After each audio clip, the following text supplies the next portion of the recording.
السلام عليكم ورحمة الله وبركاته. ازيكم حبايبي؟ عاملين ايه؟ ان شاء الله تكونوا بخير. النهاردة ان شاء الله مع بعض في فيديو جديد عن طبعا الفراخ البيضاء. انا مركزة معاها شوية لان انا كنت طبعا زي ما انا قلت لكم قبل كده ان انا كنت اهملتها في اليومين اللي هم تغيير الجو فيهم، اللي هم كانوا اخر رمضان، وطبعا وفي العيد طبعا الواحد انشغل عنهم شوية.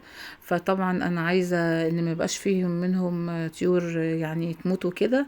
فانا طبعا بعوض الوقت اللي انا ضيعته من غير ما اكون واخدة بالي منهم. فهنا بسم الله ما شاء الله هم الحمد لله يعني كويسين، بس برضو انا عايزاهم يبقوا منعنشين اكتر من كده. فطبعا زي ما انتم شايفين كده انا طبعا غيرت لهم الفرشه الاول. طبعا ما صورت لكمش الحته ديت لان طبعا احنا غيرنا قبل كده الفرشه مع بعض، وبغسلها وبنضفها وبفرش فرشه نظيفه زي ما انتم شايفين. بفرش تحتيهم شوال، ما بحطش تبن او كده، لان التبن لقيته لاحظت ان هو بيدخل في الاكل وبيدخل في الميه وما بيشربوهاش. ببقى طبعا حاطه في الميه ديت اعشاب، حاطه فيها اي حاجه تانية ترفع مناعتهم. فطبعا لقيتهم هم ما بيشربوهاش لان بيبقى فيها التبن وكده. فهنا فرشت بس تحتيهم شوال نضيف وناشف ما فيهوش اي حاجه.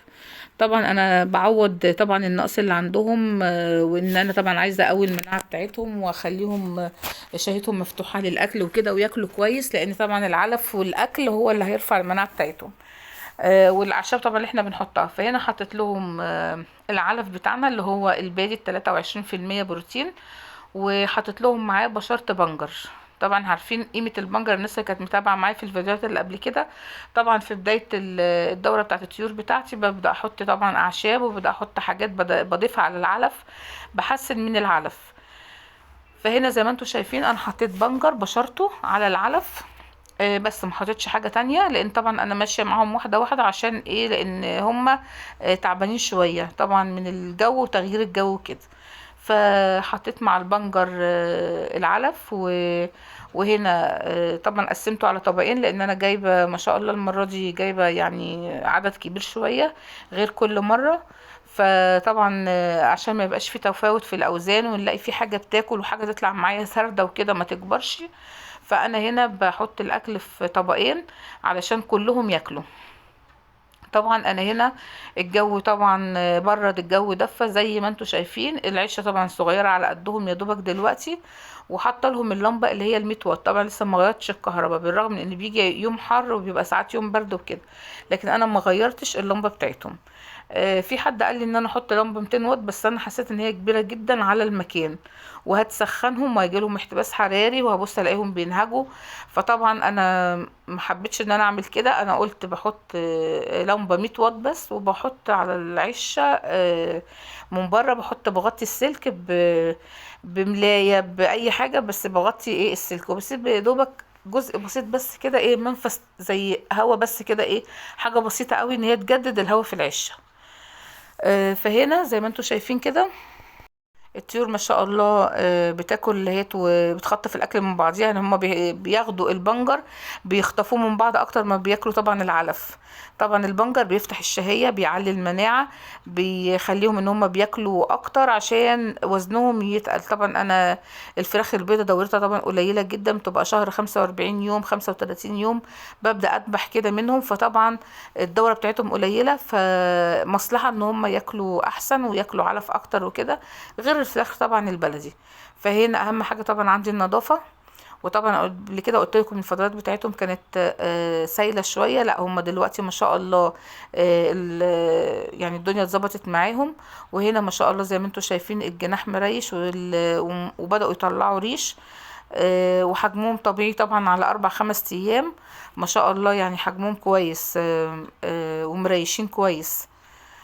طبعا هنا انا حطيت لهم الاكل الاول وعليه البنجر، وبعد كده هحط لهم الميه هي زي ما انتم شايفين. طبعا باخد المسق وبغسلها كويس قوي بميه سخنه وكده وما بحط، يعني انا غالبا ما بحطش كلور اللي فين وفين، لان طبعا بخاف ان المسق دي تشرب كلور فيضر الفراخ عندي. فطبعا انا بغسلهم هنا كويس قوي بصابون سائل وبنضفهم.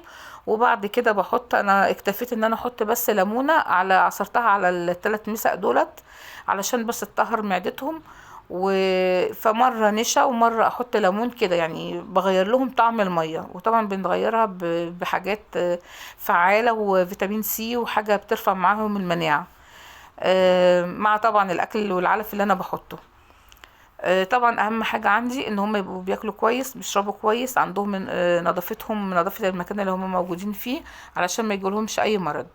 انا قبل كده كان في حد سألني قال لي على ان انا اما باجي احط عيش للطيور. طبعا انا ما بحطش للطيور البيضة ديت عيش خالص دلوقتي، غير بعد الشهر لما بيكملوا شهر ببدأ احط لهم عيش. وطبعا انا بحط العيش، المفروض ان العيش يا اما لو هو ناشف بيروح مكنه بيتدش فيها، بيبقى زي الدشيشه كدهوت، بيبقى ناعم شويه زي الدشيشه، او ان انا مثلا بكسره، او ان انا بيبقى عندي بيت بقعد افروله. بس انا يعني غالبا انا هتلاقوني ان انا ببل العيش يا دوبك بله خفيفه كده وبطلعه بايدي بفروله. وطبعا لو طبعا ما ينفعش العيش يبقى شارب ميه، فبحط عليه شويه رده او قشر فول صويا، المتاح عندك تحطيه، ان هو بيشرب الميه اللي موجوده في العيش، فما بيخليش العيش معجن. لان طبعا العيش المعجن ده بيتعب الطيور، بيعمل لهم اسهالات وبيقفل شهيتهم عن الاكل. فالعيش المبلول قوي ده بيبقى عجينه في الاخر، بيضر الطير، ما بينفعهوش. فكان حد سألني ازاي ان انا بحط العيش، فقلت له فانا برد دلوقتي في الفيديو دوت وبقول ان انا بحط العيش بالطريقه اللي انا بقول لكم عليها ديت. وعايزين بقى ان احنا مع بعض كده ايدينا في ايدين بعض، ونحطم بقى المقولة اللي بتقول ايه، ان كتاكيت التوت تاكل وتموت، وكتاكيت المشمش تاكل وتنفش. في حد قال لي على الموضوع دوت، فانا يعني في ناس قالت لي انت ليه جبتي كتاكيت دلوقتي؟ المفروض ان انت ما تجيبيش غير بعد موسم التوت. ليه يا جماعه؟ قالوا لي عشان كتاكيت التوت بتاكل وتموت وتاكل، وكتاكيت المشمش المفروض تجيبي في موسم المشمش. ف يعني انا عايزه اشوف ان انا نجرب نشوف الموضوع ده حقيقي ولا لا. وطبعا انا يعني اعتقادي بان دوت يعني مساله الطيور دي بتنجح مع الواحد ان انت تنضفي كويس، تاكلي كويس، تراعي درجه الحراره، تلاحظي الطيور بتاعتك اول باول. لكن حته المشمش والتوت دي الحقيقه انا مش عارفه ده حقيقي ولا لا.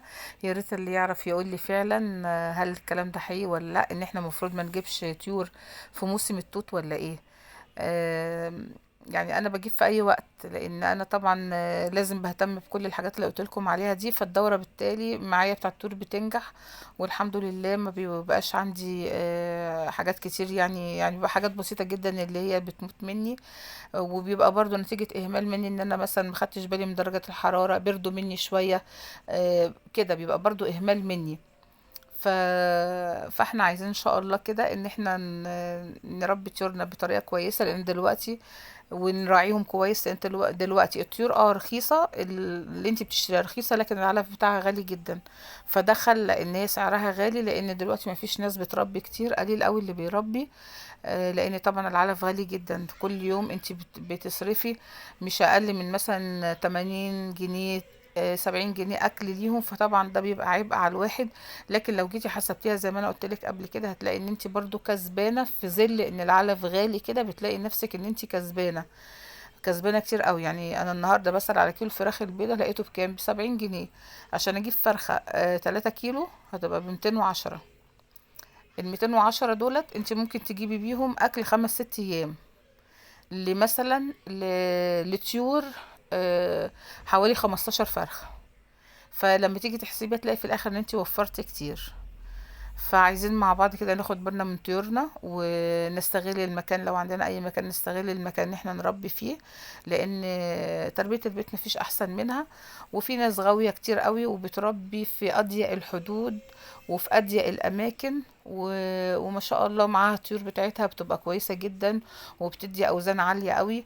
واحنا هنا كلنا بنتعلم من بعض، وبنحاول كلنا ان احنا نستفيد من بعض. وطبعا ربنا سبحانه وتعالى بيحب ان اللي عنده علم ان هو يقوله للي ما يعرفش، وبيستفيد منه، ودي ثواب عند ربنا عظيم. وبكده يا جماعة يكون الفيديو بتاعنا خلص النهاردة، واتمنى ان انا اكون ضيف خفيف على قلبكم، وان انتوا تدعموني بالاشتراك واللايك والكومنت. واتمنى الفيديوهات دي تكون بتعجبكم، ويكون في حتى لو استفادة بسيطة جدا، وقدرت ان انا افيدكم ولو بجزء بسيط جدا. واترككم في رعاية الله، مع السلامة.